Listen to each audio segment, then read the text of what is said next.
Que a graça e a paz do nosso bom Deus esteja sobre cada um de nós. É com alegria que nós estamos agora nesse momento, mais uma vez, louvando ao nome do Senhor, aquele que nos convoca à sua presença para prestarmos um louvor e uma adoração que é em espírito e em verdade. E nesse momento nós queremos ler a palavra do Senhor no livro do profeta Isaías, capítulo de número 46. A palavra do Senhor nos diz o seguinte, a partir do versículo 3.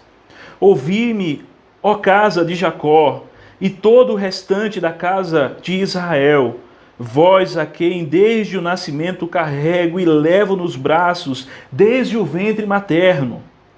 Até a vossa velhice eu serei o mesmo, e ainda até as cãs eu vos carregarei. Já tenho feito, levar-vos-eis, pois carregar-vos-ei e vos salvareis. Amém. Senhor Deus, nós cremos na Tua promessa, Senhor. Nós cremos que Tu és aquele que fala e que não se arrepende das Suas palavras, pois o Senhor não é homem para que minta, nem filho do homem para que se arrependa. Nós cremos que Tu és o Deus Todo-Poderoso. Nós cremos na Tua palavra e cremos na promessa do Senhor, de que o Senhor estará conosco todos os dias e que o Senhor nos levará em Teus braços, como está escrito na Tua palavra, até a nossa velhice. Ó Senhor, nós rogamos ao Senhor pelo auxílio do Teu Espírito, Senhor Deus, nesses tempos turbulentos, que possamos de fato, Senhor, repousar em Ti, descansar no Senhor, sabendo que Tu és aquele que nos guarda, que Tu és aquele que nos livra, que Tu és aquele que nos ama com amor eterno, que nem um cabelo da nossa cabeça cairá sem que seja pelo consentimento do Senhor. O Senhor nos ama, o Senhor nos guarda, o Senhor nos livra do mal. Tu és o Deus Todo-Poderoso. E quer na vida ou na morte, que o nome do Senhor seja glorificado em nossas vidas, ó Pai, pois este é o nosso prazer, esse é o contentamento das nossas almas, que o Senhor seja exaltado e glorificado. Amém, amém. Nesse momento nós estaremos cantando um cântico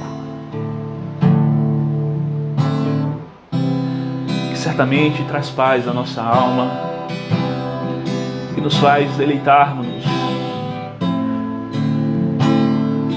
na graça de Deus, em Sua presença, que é sempre constante em nossas vidas.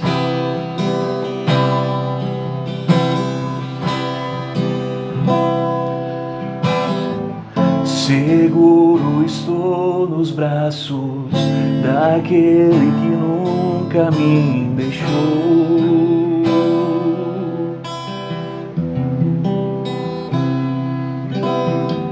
Seu amor perfeito sempre esteve mergulhado em mim.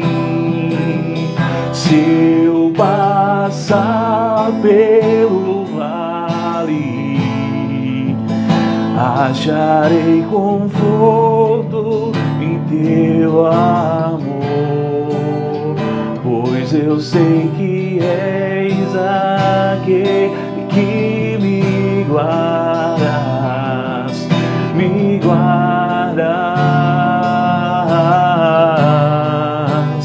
Em Teus braços é o meu descanso, em Teus braços é o meu descanso, em Teus braços é o meu descanso, em Teus braços é o meu descanso. Seguro estou nos braços daquele que nunca me deixou.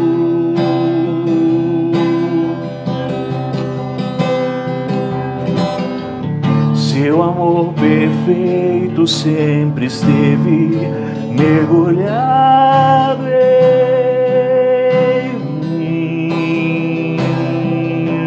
Se eu passar pelo vale, acharei conforto em Teu amor, pois Tu és aquele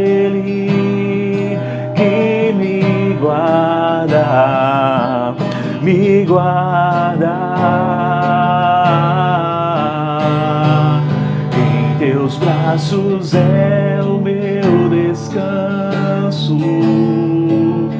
Em teus braços é o meu descanso. Em teus braços é o meu descanso.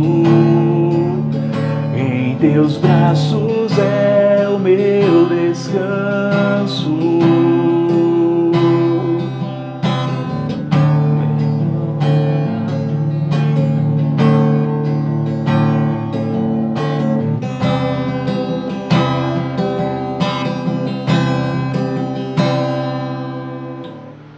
O amor mais puro, o amor mais puro do mundo.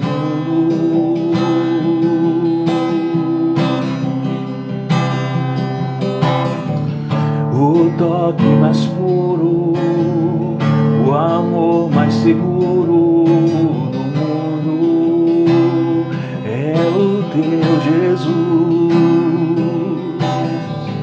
O toque mais puro, o amor mais seguro do mundo. Se eu passar pelo vale, acharei conforto em teu amor, pois tu és aquele que me guarda, me guarda. Em teus braços é o meu descanso. Em teus braços é o meu descanso. Em teus braços é o meu descanso. Em teus braços é o meu descanso.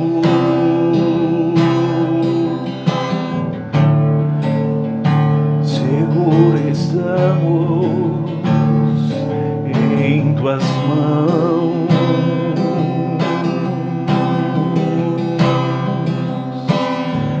Seguro estamos em tuas mãos.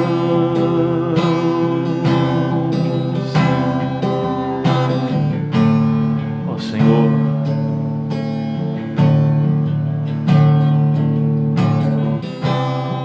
Tu és o único e verdadeiro refúgio.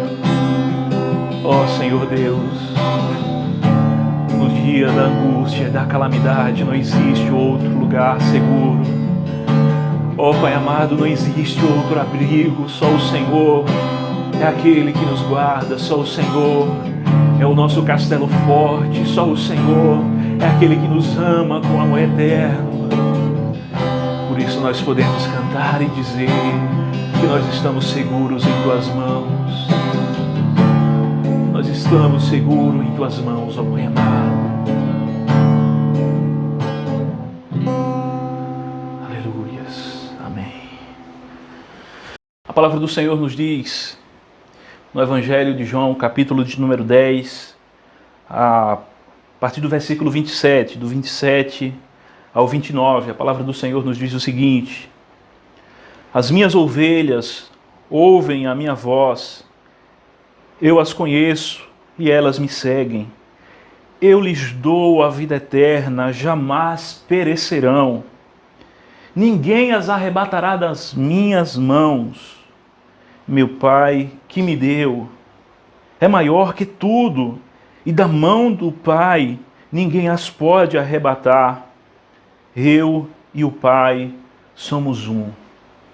Senhor Deus, nós clamamos ao Senhor graça nesse momento. Clamamos que nos vivifique, Senhor, pelo poder da Tua palavra e do Teu Espírito. Ó Pai amado, em nome de Jesus, ajuda-nos nesse momento, Senhor Deus, no qual estamos pregando a Tua palavra e ouvindo ao Senhor. Ó Pai, não apenas aqueles que estarão recebendo esse vídeo, Senhor, estarão sendo edificadas, mas a minha própria alma, Senhor Deus, necessita, ó Senhor Deus, da Tua palavra, daquilo que nela está apresentada, da aplicação do Teu Espírito ao meu coração. Aplica, Senhor Deus, ao meu coração e o coração daqueles que estão nos ouvindo, a palavra do Senhor, que é viva e eficaz. Ó Senhor Deus, dar-nos, ó Pai, fervor em nossas almas, dar-nos, Senhor Deus, o desejo genuíno, verdadeiro, ó Senhor Deus, de adorarmos ao Senhor com os nossos ouvidos, de termos um coração, Senhor, que se prostre diante da Tua palavra, que é fonte de vida, diante da Tua palavra, Senhor Deus, que é luz para os nossos caminhos, diante da Tua palavra, Senhor Deus, que faz, Senhor Deus, com que o coração mais duro, ele seja quebrantado, a natureza do homem caído seja transformada. Ó Senhor Deus, em nome de Jesus, nós clamamos ao Senhor pelo auxílio do Teu Espírito, que essa mensagem chegue com graça e com poder aos ouvidos daqueles que estarão ouvindo ela, acompanhando essa mensagem. Ó Senhor Deus, e que Teu nome seja glorificado, a Tua glória resplandeça e Teu nome seja exaltado, o Teu Filho Jesus seja conhecido e todos juntos nos alegremos no Senhor que fez os céus e a terra. Acrescenta-nos a fé, vivifica-nos por Teu grande amor, ó Pai amado, em nome de Jesus. Esse é um clamor que nós fazemos, pois o que mais precisamos, ó Pai amado, certamente, nesse tempo de aflição e de angústia, é que o poder da palavra do Senhor penetre os nossos corações, que a incredulidade seja arrancada dos nossos corações e possamos adorar o Senhor com liberdade, na beleza da Tua santidade, declarar as Tuas maravilhas, dizer que o Senhor é santo, exaltar ao Senhor, pois és digno, Senhor Deus, da nossa adoração, do louvor, da glória, de toda a exaltação, ó Pai amado, em nome de Jesus. Amém. Amém.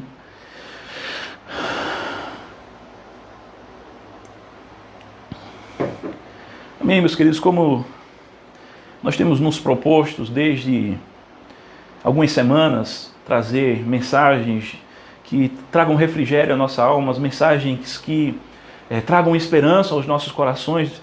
Desta vez nós nos propomos mais uma vez nesse sentido, de trazer uma palavra que traga esperança às nossas almas.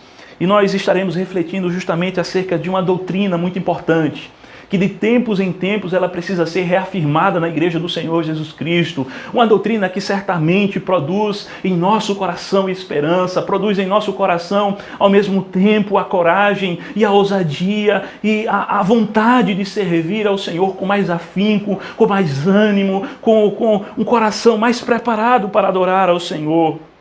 Neste dia nós nos propomos a pregar sobre a perseverança dos santos, uma doutrina importantíssima, uma doutrina que certamente trará vida aos nossos corações por meio daquilo que a palavra do Senhor nos apresenta nas Sagradas Escrituras, como nela está posto. Pois bem, meus irmãos, quanto a essa doutrina, ela é o quinto ponto da doutrina calvinista. Esse ponto doutrinário da perseverança dos santos, juntamente com mais 5 outros, eles ficaram conhecidos como os 5 pontos do calvinismo. É um acróstico formado pelas letras iniciais dessas doutrinas que significam depravação total, eleição incondicional, expiação limitada, graça irresistível e perseverança dos santos. Esses 5 pontos do calvinismo foram a resposta dada aos arminianos, uma resposta dada pelo Sínodo de Dort, aos 5 pontos do arminianismo, que foram formulados pelos discípulos de Jacobo, armínios. Sobre a perseverança dos santos, quem primeiro ensinou explicitamente essa doutrina foi Santo Agostinho, ainda que não tão perfeitamente, mas foi ele quem deu o pontapé inicial na formulação dessa doutrina e começou a defendê-la.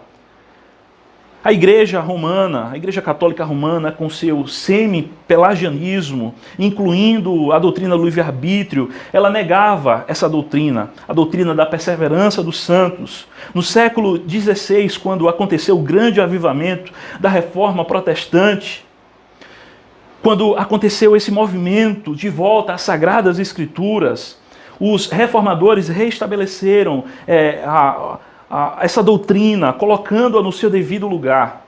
Mais tarde, no século XIX, homens como Charles Haddon Spurgeon, príncipe dos pregadores, um dos homens mais usados pelo Senhor na pregação da palavra do Senhor, ele chegou a dizer o seguinte: eu já disse muitas vezes que se alguém conseguisse me convencer de que as Escrituras não ensinam a perseverança dos crentes, eu a rejeitaria por completo, como se ela não ensinasse coisa alguma, como sendo um livro incompreensível para um homem simples, pois de todas as doutrinas apresentadas nas Sagradas Escrituras, eu tenho para mim que essa é a mais evidente, a doutrina da perseverança dos santos.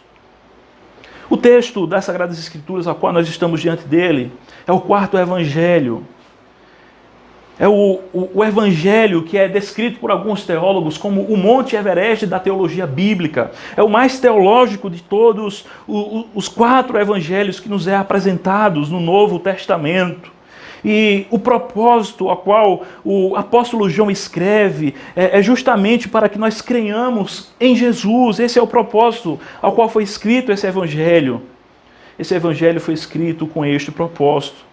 E essa parte do texto, a qual nós lemos, a qual nós nos deteremos nesse dia, ela vai apresentar a íntima relação entre o bom pastor, entre o Senhor Jesus e as suas ovelhas, uma relação recíproca, uma relação que é de perseverança. É isso que o texto nos vai apresentar. E o texto nos apresenta justamente Jesus como sendo o bom pastor, uma figura que é comumente utilizada desde o Antigo Testamento.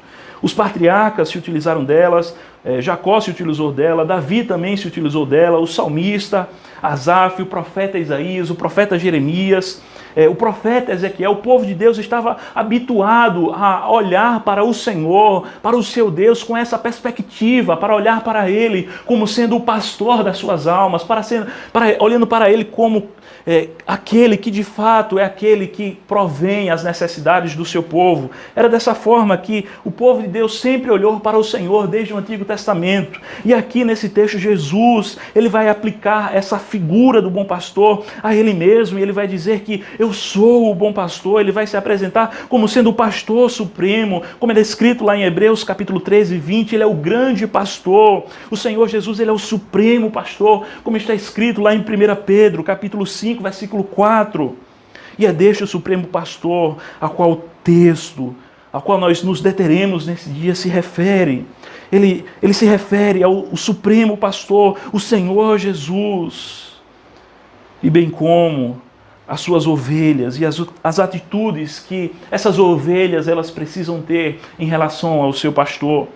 Então, pensando sobre todas essas coisas, nós gostaríamos de refletir nesse dia sobre o seguinte tema: a perseverante relação de Jesus e suas ovelhas. A perseverante relação de Jesus e suas ovelhas. E o que é que nós podemos observar nesse sentido, partindo agora, primeiramente, da perspectiva daquilo que Jesus ele realiza para com as suas ovelhas? Que relação é essa? O que é que essa relação produz? Quais são os efeitos dessa relação? A primeira coisa que nós observamos nesta relação perseverante que Jesus tem para com as suas ovelhas, para aqueles as quais ele as chama e elas ouvem a sua voz, é que ele tem uma relação de posse para com as suas ovelhas. Ele diz no texto que elas são as minhas ovelhas, as ovelhas que o Pai me deu. E é maravilhoso aquilo que nós observamos nesse texto, quando Jesus diz que elas são as minhas ovelhas. Elas são as ovelhas, de fato, que estão em sua posse. É maravilhoso nós refletirmos acerca disso. E quando nós paramos para pensar acerca dessa posse que Jesus tem das suas ovelhas, nós refletimos e lembramos de uma das perguntas, uma das reflexões mais profundas que eu já ouvi em toda a minha vida. A primeira pergunta do Catecismo de Heidelberg diz: qual é o consolo do crente? Qual é o conforto do crente na vida e na morte? E ele vai dizer que o conforto do crente, o consolo do crente, a segurança do crente na vida e na morte é que nós somos do Senhor, nós temos um dono, nós temos alguém que possui as nossas vidas, que nos guarda, que cuida de nós. E que coisa tão maravilhosa, meus irmãos, nós refletirmos acerca disso, de que nós não estamos lançados ao acaso, mas nós temos um dono e ele se chama Jesus. Nós temos um bom pastor, nós temos um pastor que cuida das nossas almas, que vela pelas nossas almas, que nos protege, que nos concede graça, que nos proporciona o alimento espiritual, aquele que nos cura, ele é aquele que nos guarda, ele é aquele que nos protege das feras. Essas as implicações que a figura do pastor, aquele que possui as ovelhas, traz. O pastor traz proteção, e nós temos uma segura proteção em Jesus, porque nós somos dele. Nós somos comprados pelo seu sangue, nós somos remidos por o sacrifício que ele realizou na cruz do Calvário. Então nós não precisamos temer nada, porque nós temos um bom pastor que cuida das nossas almas, que é o nosso dono, e absolutamente nada nos separará do seu amor. Nada, como nós dissemos desde a semana passada, nos pode separar do amor de Deus que está em Cristo Jesus, nosso Senhor. Nada nos pode separar do nosso bom pastor, daquele que nos ama. Os judeus não foram capazes de separar Estevão do amor do seu bom pastor. Mesmo quando o apedrejavam, mesmo quando o matavam, não foram capazes de separar Estevão do amor do seu pastor. De igual modo, Herodes Agripa não foi capaz de separar Tiago Maior do amor do seu pastor. Enquanto Tiago estava caminhando para o lugar do seu martírio, o seu acusador chega até ele e ele se arrepende de ter acusado Tiago e diz: você não vai morrer sozinho, eu vou morrer com você. E ambos foram martirizados, decapitados. E nada foi capaz de separá-los do amor de Deus que está em Cristo Jesus. Nenhuma perseguição foi capaz. Aqueles que em Heliópolis, na Frígia, açoitaram, encarceraram e depois crucificaram Felipe, não foram capazes de separá-lo do amor do seu supremo pastor. Nem aqueles que mataram Mateus, ferindo-o com uma lança na cidade de Nadaba, na Etiópia, no ano 60, foram capazes de separá-lo do amor de Deus. Nem aqueles que apedrejaram Matias, nem aqueles que crucificaram André, nem aqueles que espancaram e apedrejaram Tiago, o menor, e finalmente abriram-lhe o crânio com um cacetete, foram capazes de separar ele do amor de Jesus Cristo, do amor do seu supremo pastor. Absolutamente nenhuma perseguição foi capaz de separar os crentes do amor de Deus que está em Cristo Jesus. Nem aqueles que em Alexandria, numa grande solenidade ao seu ídolo Serafis, arrastaram e despedaçaram Marcos, acabando com a sua vida em suas implacáveis mãos. Nem aqueles que crucificaram Pedro de cabeça para baixo foram capazes de separá-lo do amor do seu divino e supremo pastor. Nem aqueles que decapitaram Paulo, o apóstolo Paulo, foram capazes de separá-lo do amor do seu supremo pastor. E o apóstolo Paulo chega mesmo ao ponto de dizer: perdi todas as coisas e considero-as como refúgio para ganhar a Cristo e ser achado nele. Nero não conseguiu separar os crentes do amor de Deus que está em Cristo Jesus, mesmo quando os queimava como tochas vivas em seus jardins. Nada, absolutamente nada, nos pode separar do amor de Deus que está em Cristo Jesus. Nada nos pode arrancar de suas mãos, nada nos pode nos tirar da sua posse. Nós somos do Senhor. A crise não pode nos separar do amor de Deus. Um vírus não pode nos separar do amor de Deus. Nem a morte, nem as coisas do presente, nem do porvir nos podem separar do amor de Deus que está em Cristo Jesus. O sofrimento que você enfrenta no seu lar não é capaz de separá-lo do amor de Jesus. Absolutamente nada lhe pode separar do amor de Deus que está em Cristo Jesus. Nenhum sofrimento que você enfrenta na sua família, o desemprego que assola as famílias do Brasil, nada nos podem separar do amor do Supremo Pastor e da sua possessão, desse relacionamento a qual nós estamos com Ele, esse relacionamento perseverante. Esse é o primeiro aspecto que nós observamos nesse texto. A segunda coisa que nós observamos, ainda partindo da relação do pastor para com as ovelhas, é de que além dessa relação perseverante ser uma relação de posse, de que nós somos do Senhor, nós somos de Jesus, nós somos do bom pastor. Outra coisa que nós observamos é que Ele tem para conosco uma relação de conhecimento. Ele diz, eu conheço as minhas ovelhas, mas não trata-se de qualquer conhecimento, não apenas um conhecimento intelectual, filosófico ou coisa do tipo, mas é um conhecimento de relacionamento profundo. Muitas vezes, essa questão do conhecimento que Deus tem para com seus filhos é visto dentro da teologia bíblica, fazendo paralelos com o conhecimento íntimo do homem para com a sua mulher. Como era visto lá no jardim do Éden, que Adão conheceu a sua esposa. O conhecimento que Jesus tem para com suas ovelhas é um conhecimento profundo, é um conhecimento de intimidade. Como está escrito, o firme fundamento de Deus permanece, tendo este selo: o Senhor conhece os que lhe pertencem, o Senhor conhece aqueles que lhe pertencem. O Senhor conhece. Certamente o Senhor Jesus é onisciente porque Ele é Deus. Mas não é nesse sentido que o texto nos está apresentando. É no sentido mesmo de relacionamento, de alguém que conhece a fundo, que está em um relacionamento de comunhão. É isso que o texto nos apresenta. E essas implicações estão intimamente relacionadas com o pacto de Deus, que Deus tem com o seu povo. Lá no Antigo Testamento nós vamos ver que o Senhor Deus diz: eu serei o vosso Deus e vocês serão o meu povo. No pacto soberano que Deus administra, Ele diz que o seu povo seria seu, que o povo seria seu e que Ele seria seu Deus. É a mesma coisa que nós podemos observar aqui.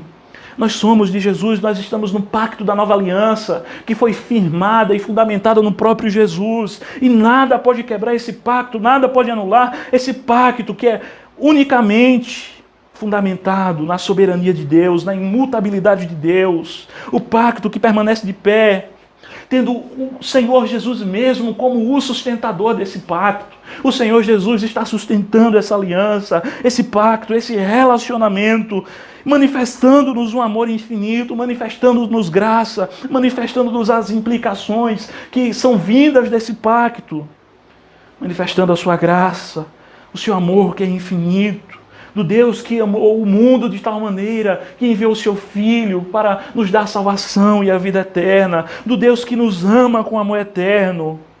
O Senhor Jesus diz que sobre estes que é firmado esse pacto, é derramado o amor divino. E ainda mais Jesus diz que eu lhes dou a vida eterna. É isso que o texto nos diz. Eu lhes dou a vida eterna. Jesus dá a vida eterna às suas ovelhas, a vida que Ele conquistou na cruz do Calvário, a vida que foi conquistada por um alto preço, que Jesus pagou para que eu e você tivéssemos vida, todos quanto creem no seu santo nome, todos quanto se achegam a Ele pela verdadeira fé. Isso não depende de qualquer um de nós, mas toda a glória, toda a segurança está na soberania de Deus, depende única e exclusivamente do decreto da eleição divina. Lá em Romanos 8, capítulo 20, versículo 29, vai dizer: os que de antemão conheceu também os predestinou para serem conformes à imagem do seu Filho. O Senhor Deus bem poderia não ter escolhido ninguém, Ele poderia não ter escolhido qualquer pessoa, mas foi do seu agrado escolher alguns para a glória do seu próprio nome. E é por meio dos méritos do bom pastor que essas ovelhas haverão de perseverar até o fim, e ninguém as pode arrebatar das suas mãos. Ele cuida das suas ovelhas, Ele as alimenta. Ele diz a Pedro: Simão, Simão, eis que Satanás vos pediu para cirandar-vos como trigo, mas eu roguei por ti para que a tua fé não desfaleça. E tu, quando te converteres, confirma a teus irmãos. Sobre estes que o amor de Deus é derramado, aqueles que o pacto da aliança está sobre eles. O amor de Deus é derramado mas o Espírito também permanece neles, o Espírito Santo, o Espírito da verdade. Ele age aplicando a obra da redenção aos nossos corações, regenerando as nossas almas, fazendo-nos compreender qual seja a boa, perfeita e agradável vontade de Deus, tirando as escamas do pecado dos nossos olhos, para que possamos contemplar pela fé a Jesus. O Espírito Santo aplica em nossos corações as verdades do Evangelho. Como está escrito, quando te desviares para a direita ou quando te desviares para a esquerda, ouvirás uma voz atrás de ti dizendo: este é o caminho, andai por ele. O Espírito Santo continua trabalhando na vida das suas ovelhas. Jesus diz: eu rogarei ao Pai e ele vos mandará o Consolador. É isso que nós vimos lá no dia de Pentecostes. O Espírito Santo desceu e continua sobre a igreja, derramando da graça de Deus, derramando do poder de Deus, nos fazendo perseverarmos pela graça de Deus e pelo seu próprio poder. Mas não apenas isso, a semente de Deus também permanece, o princípio da vida que foi implantado por Deus permanece naqueles que estão no pacto. Os dons e a vocação de Deus, é nos dito na palavra do Senhor, eles são irrevogáveis. Nada pode anular os dons de Deus, aquilo que Ele faz, aquilo que Ele realiza. O apóstolo Paulo chega a dizer lá em Filipenses que eu estou absolutamente certo de que aquele que começou em vós a boa obra há de completá-la até o dia de Cristo Jesus, nosso Senhor. Todavia o Senhor é fiel e vos confirmará e vos guardará do maligno. Veja! Lá em Timóteo nos é dito: porque eu sei quem tenho crido, estou bem certo que é poderoso para guardar o meu depósito até aquele dia. Nós estamos guardados pelo poder de Deus, como está escrito também lá na carta de Pedro. Nós estamos guardados pelo poder de Deus. Nós estamos guardados pela soberania de Deus. E quem de nós ousará olhar para Deus e dizer que Ele não é poderoso o suficiente para nos salvar, para nos fazer perseverar até o fim? Por acaso começaria Ele um empreendimento, colocaria suas mãos para realizar algo e não terminaria? Isso por si só seria uma grande ofensa, só de cogitarmos nessa possibilidade. O braço do Senhor não está encolhido, os seus ouvidos não estão agravados para que não possa se compadecer do seu povo. Ele é o Deus soberano, Ele é o Deus que protege o seu povo. Ele é aquele que, começando a boa obra no coração do crente, Ele a conclui, Ele a termina, Ele leva até o fim essa obra que está sendo realizada no coração dos crentes. Se o Senhor for atacar com pragas a Faraó, Ele finalmente afoga os seus cavaleiros no mar vermelho. Se for conduzir o seu povo pelo deserto como ovelhas, Ele finalmente os introduzirá na terra prometida, na Canaã. Nada faz o Senhor que possa nada pode acontecer que possa desviar a atenção do Senhor. Porventura, diria Ele e não faria, ou falaria e não confirmaria, porque o Senhor não muda. Por isso vós, os filhos de Jacó, não sois consumidos. O Senhor não muda. O Senhor é imutável. Os seus decretos são imutáveis. Nós somos elegidos pelo Senhor. Fomos aqueles que foram escolhidos desde antes da fundação do mundo. As suas ovelhas foram escolhidas dessa forma. E quanto a isso, nós podemos até observar mesmo que todos os atributos de Deus se apoiam nessa doutrina. Pois se assim não fosse, onde estaria a sabedoria de Deus? Onde estaria o seu poder? Onde estaria a sua onipotência? O Senhor Deus, Ele é aquele que é o Todo-Poderoso. E Ele é fiel para nos salvar, para salvar a cada um de nós, as ovelhas do seu rebanho em pastoreio. Ele é fiel.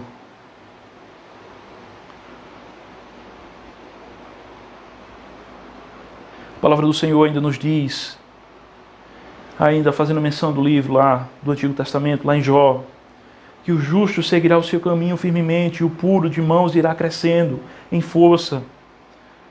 Não é que o justo fará qualquer coisa e será salvo. Não é que o justo fará o que quiser e será salvo.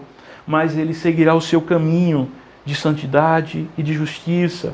ele será cada vez mais forte. Como está escrito, o caminho dos justos é como a luz da aurora, que brilha mais e mais até ser dia perfeito.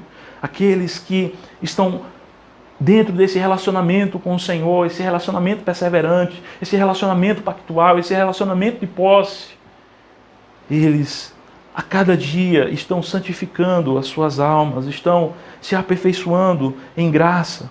E é por isso que nós partimos agora para outra perspectiva que o texto nos apresenta. A primeira coisa que nós observamos foi a partir da perspectiva do pastor para com as suas ovelhas. Agora nós vamos observar aquilo que as ovelhas elas realizam em relação ao pastor, dentro desse pacto, dentro desse relacionamento, dentro desse aprisco a qual elas se encontram do reino de Deus. A doutrina da perseverança ensina não que persistente esforço seja realizado de nossa parte, senão que nesse esforço estejamos certos da vitória, estejamos certos de que o Senhor nos ajudará, estejamos certos de que o Senhor nos concederá êxito na nossa jornada, na nossa caminhada, mesmo em meio às dificuldades, aos sofrimentos, às angústias, nós estamos certos de que o Senhor nos levará a bom termo, de que Ele será misericordioso para conosco, e isso nos serve de estímulo, pois quem de nós, que se por algum motivo soubéssemos que um determinado negócio, que nós temos teríamos condição de iniciá-lo, daria certo, um negócio que renderia-nos muito lucro, muitos bons resultados, quem de nós ficaríamos de braços cruzados? Ficaria deitado no sofá ou na cama e não juntaria os esforços necessários para que esse empreendimento desse certo? Ou qual velocista ou piloto de Fórmula 1 que, sabendo que vai ganhar a corrida, vai maneirar o pé no acelerador? Certamente ele vai usar de força, ele irá cada vez mais, por estar certo da vitória, ele vai se empenhar para conquistar e chegar na linha final. Então, a partir daquilo que o texto nos apresenta, nós vamos ver que essas ovelhas, que elas têm essa consciência de que o Senhor vai lhes dar êxito. Essas ovelhas são as ovelhas que ouvem a voz do pastor. E claro, não se trata apenas de um ouvir com os olhos físicos, mas é um ouvir com o coração, é um ouvir que implica em prática. Colocar em prática aquilo que ouve, é obedecer, é atender, é praticar aquilo que o pastor apresenta, aquilo que Jesus nos diz. Quanto a isso, o Senhor Jesus nos diz que o homem que ouve as suas palavras, ele compara-o ao homem sensato que construiu a sua casa sobre a rocha. E sopraram os ventos e desceram os rios e a chuva e combateram contra aquela casa e ela não caiu porque estava edificada sobre a rocha. Ainda o Senhor Jesus nos diz: bem-aventurados aqueles que ouvem e guardam as minhas palavras. Ainda a palavra do Senhor nos diz que os praticantes da lei são aqueles que ouvem por fé e colocam em prática aquilo que nela está descrito na palavra do Senhor. Bem-aventurados os vossos olhos, porque ouvem, e os vossos ouvidos, os vossos olhos, porque veem. Pois em verdade vos digo que muitos profetas e justos desejaram ver o que verdes e não viram, e ouvir o que ouvis e não ouviram. No Monte da Transfiguração, o Pai diz, os discípulos ouvem uma voz dos céus, ali quando Jesus está transfigurado em um corpo glorificado, lá no Monte da Transfiguração, eles ouvem, os discípulos ouvem uma voz que vem dos céus e que diz a ele: ouvi, ouçam o meu filho. O cântico de louvor dos pastores na história do Natal, bem como a confissão dos apóstolos diante do Sinédrio, eles dizem o seguinte: eles falam e eles se referem daquilo que ouviram e viram. A fé vem pelo ouvir e ouvir a palavra de Cristo. O Senhor Jesus mesmo repete as palavras do Antigo Testamento que diz: ouve, ó Israel, o Senhor teu Deus é o único Senhor. Amarás, pois, o Senhor teu Deus de todo o teu coração, de toda a tua força, de todo o entendimento. Esses que ouvem o Evangelho são aqueles os quais seus ouvidos foram abertos pelo próprio Senhor, como está escrito lá em Isaías 50, versículo 5, ou como diz Agostinho nas suas confissões: tu me chamaste, o teu grito rompeu a minha surdez. A voz do Senhor, quando é proclamada, a palavra de Deus, quando é proclamada aos nossos ouvidos, ao ouvido daqueles que um dia estavam mortos em seus delitos e pecados, quando ela ressoa e o Espírito aplica eficazmente aos nossos corações a sua palavra, a nossa surdez espiritual, ela é curada e nós podemos ouvir a voz do Senhor. E é isso que as ovelhas fazem, elas ouvem a voz de Jesus, elas ouvem o seu supremo e divino pastor. E isso ao mesmo tempo, embora sendo uma dádiva de Deus, todavia não exclui a responsabilidade humana. Em muitos lugares o Senhor Jesus adverte-nos dizendo: quem tem ouvidos para ouvir, ouça. Ouvi e atendei, aquilo que está escrito lá em Mateus 15, versículo 10. Atentai no que ouvis, Marcos 4, 24. Quem tem ouvidos para ouvir, ouça o que o Espírito diz às igrejas. Isso nós vemos de modo repetido lá em Apocalipse. Nós vemos essa expressão se repetindo. Ainda o Senhor Jesus diz, como nós já nos referíamos em sermões passados: em verdade vos digo, que vem a hora e já chegou em que os mortos ouvirão a voz do Filho de Deus, e os que ouvirem viverão. As ovelhas ouvem o seu pastor, as ovelhas ouvem quando o pastor lhe chama, quando o pastor proclama a sua palavra. Certamente existem milhares de vozes no mundo, milhares de vozes externas que tentam bloquear a nossa mente, o nosso coração, os nossos ouvidos, de ouvirmos a voz de Jesus. E até mesmo existem perturbações internas que tentam, de certa forma, abafar ou distrair-nos de ouvirmos a sua voz. Mas é-nos dito que as suas ovelhas, elas ouvem a sua voz, mesmo que haja toda a turbulência, mesmo em meio ao caos, mesmo em meio às tentações. As ovelhas de Jesus, elas ouvem a sua voz, elas ouvem a voz do divino pastor, que nos é proclamada, que ressoa aos nossos corações por meio das Sagradas Escrituras. Jesus continua falando, a sua voz é poderosa, a sua voz é majestosa. E as suas ovelhas continuam ouvindo a sua doce e maravilhosa voz, a sua voz que é inconfundível. Nos é dito nos evangelhos que ninguém jamais falou como esse homem. Os soldados haviam sido enviados para prender a Jesus.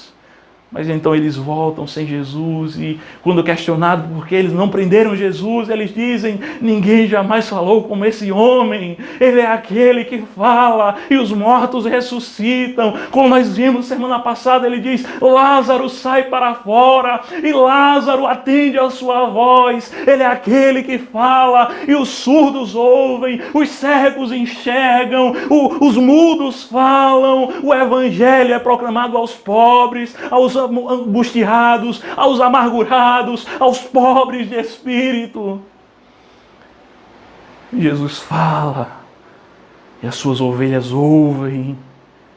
Ouça a voz de Jesus, ouça a sua gloriosa voz sendo proclamada aos seus ouvidos. Ouça a voz do divino pastor que diz: as minhas ovelhas ouvem a minha voz. As minhas ovelhas ouvem a minha voz. Esse é um dos primeiros aspectos que as ovelhas têm em relação ao seu pastor. A segunda coisa que nós observamos é que essas ovelhas, elas não apenas ouvem, mas elas seguem a Jesus. Como nós dissemos, esse ouvir é um ouvir ativo, é um ouvir que produz obediência. E por que essas ovelhas seguem a Jesus? Porque no divino pastor elas encontram tudo o que elas precisam. Elas encontram pastagem, alimento para a alma. Elas encontram águas que refrigeram a sua sede espiritual. Nesse bom pastor, elas encontram o óleo que cura as feridas. Nesse bom pastor, elas encontram o alento que tanto necessitam. Mas não apenas isso. Esse bom pastor é tudo para essas ovelhas. E é isso que as diferenciam das demais, dos cabritos, daqueles que não são ovelhas. Há muitos no mundo que querem as bênçãos de Deus, que querem os milagres, que querem a cura de Deus, que querem a graça de Deus, o perdão dos pecados, que querem ir para o céu. O que as pessoas, a grande maioria das pessoas não querem é que Deus esteja lá quando elas chegarem, é que Jesus esteja lá. Mas não é assim que as ovelhas de Jesus se importam. As ovelhas de Jesus, o que elas mais desejam, aquilo que é a satisfação das suas almas, é o seu próprio pastor. Ele é tudo para essas ovelhas. Ele é aquilo que elas mais almejam, mais desejam, elas mais suspiram, tal qual a costa suspira pelas águas. Assim a minha alma tem sede de Deus, o Deus vivo, do Senhor. É assim que o povo do Senhor se expressa e anela e diz que o Senhor é o nosso pastor, de nada terei falta. É porque Ele mesmo é a satisfação das nossas almas. Ele mesmo é aquele que nos traz deleite, que nos traz plena satisfação. Mesmo que haja perseguições, mesmo que haja tribulações, mesmo que haja angústias, por termos a Deus em nossos corações, nós estamos felizes, nós estamos satisfeitos, nós estamos cheios de alegria, porque o pastor, porque o Senhor Jesus é tudo para nós. Ele é tudo para nós. Ele é o mais desejado. Ele é tudo o que queremos. Ele é tudo. Ele é absolutamente tudo. Certa vez o povo do Senhor estava se preparando para seguir a sua caminhada em direção à terra prometida. O povo havia pecado, havia desagradado ao Senhor. Então o Senhor diz: olha, Moisés, eu não vou no meio desse povo para não os consumir. Então Moisés fica completamente perturbado. O povo também começa a chorar, e aquela perturbação.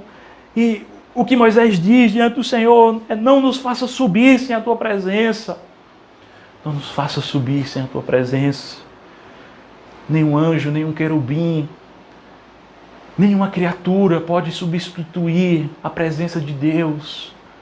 Aquilo que de mais precioso nos será concedido ao chegarmos no céu é o desfrute da presença de Deus, é o desfrute da sua glória, é podermos estar diante dele durante toda a eternidade, sem nenhum impedimento. Repetimos mais uma vez o que as pessoas muitas vezes querem. Elas querem ir para o céu, mas elas não querem o Deus que fez os céus e a terra. E essa é a grande diferença entre as ovelhas de Jesus e aquelas que não são ovelhas. Nos evangelhos nós vemos repetidamente o Senhor Jesus chamando, fazendo chamados. Ele chama os discípulos.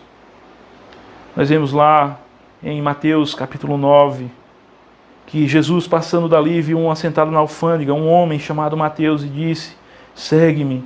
E ele, levantando, o seguiu. Depois, mais uma vez, ele vai lá em Mateus 8, versos 21 e 22, mais uma vez chamar um dos seus discípulos. E ele diz: segue-me. E deixou os mortos sepultar os seus mortos.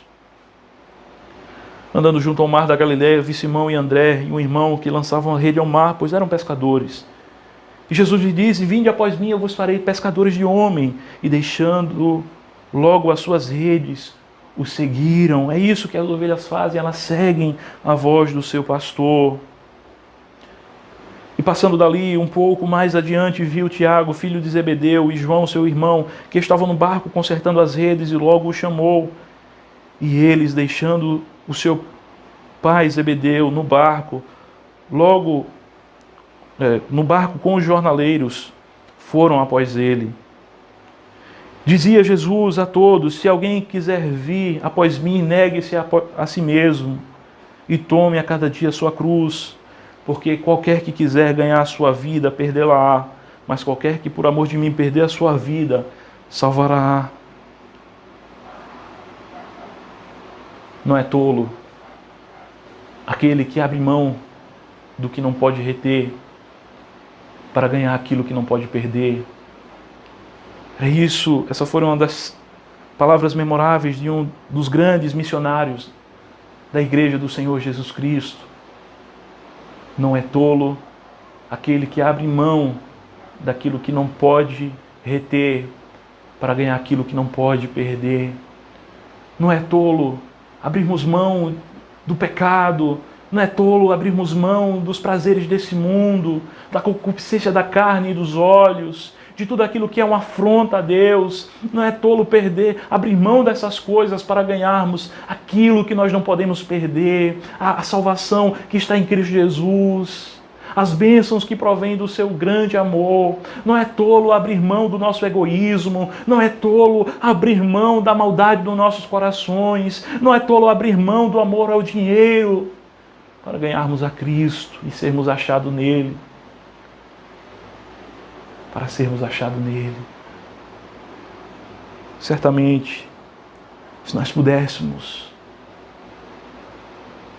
contemplar o céu por apenas alguns poucos segundos, nós prontamente iríamos dizer: Senhor, por que eu não sofri mais?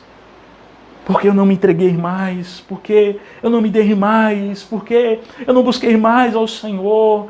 Por que eu não dei mais prioridade ao Senhor do que as outras coisas, as demais coisas? Aquilo que não subiu ao coração do homem, nem se passa na imaginação dos homens, é aquilo que Deus tem preparado para aqueles que o amam. Esse texto nos traz riquíssimas aplicações e um consolo maravilhoso para as nossas almas.